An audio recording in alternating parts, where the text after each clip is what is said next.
আজকে মেয়ের জন্মদিন যেহেতু বলেইছিলাম যে কিছু হবে না এখন। পায়েস মিষ্টিটা যে খাওয়াবো কালকে সেটাও এখন হবে না, একটু দেরি করে হবে, কারণ দিদিদের মৃতা ওষুধ চলছে, সেই কারণে আর হবে না। ওদের মৃতা ওষুধটা কেটে গেলে তারপরে একটু পায়েস টায়েস করে খাওয়াবো। এবার জন্মদিন তাই রাতের মেয়ের ডিনার হচ্ছে, এই যে একটু চাউমিন নিয়ে এসেছি, এগ চাউমিন, সেটা খাচ্ছে, তার সঙ্গে চিকেন স্টিক। আজকে রাতের জন্মদিনের রাতের ডিনার এগ চাউমিন। বাবান খাচ্ছ? খাও, ওই দেখো, খাও খাও খাও, খাও।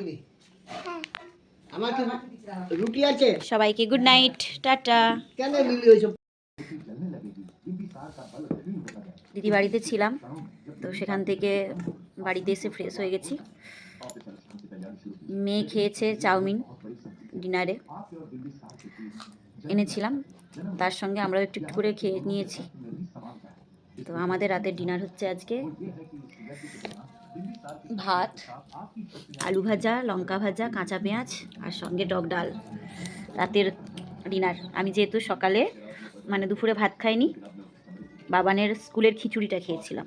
দুপুরে এত খিদে পেয়েছিল পুজো দিয়ে আসার পর, তো খিচুড়ি দিয়ে আলু ভাজা হয়েছিল, খেয়ে আমি দেন আবার দিদি বাড়িতে চলে গেছিলাম, একটু গানের রেয়াজ হচ্ছিল, সেখান থেকে এসেছি সন্ধ্যেবেলায়। সেই যে আমরা খেতে বসেছি মা আর মেয়ে। আমার মেয়ে একটুখানি খেয়েছে চাউমিন, ওই যে পড়ে আছে এখন, ওই দেখো বাটিতে, গোটা মুখে মেখেছে। তো এখন জল খেয়ে শুয়ে শুয়ে ফোন দেখছে। যত ভাবি ফোনটা এড়াবো কিন্তু হয় না, ফোন এখনের যুগ মানে ফোন তো দেখবেই।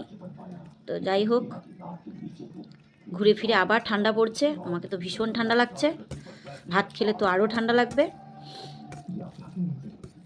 তো চলো, 9:30 বাজে, তোমরাও রাতের ডিনার করে নাও সবাই বন্ধুরা, আমরাও আমাদের ডিনার কমপ্লিট করে নিচ্ছি।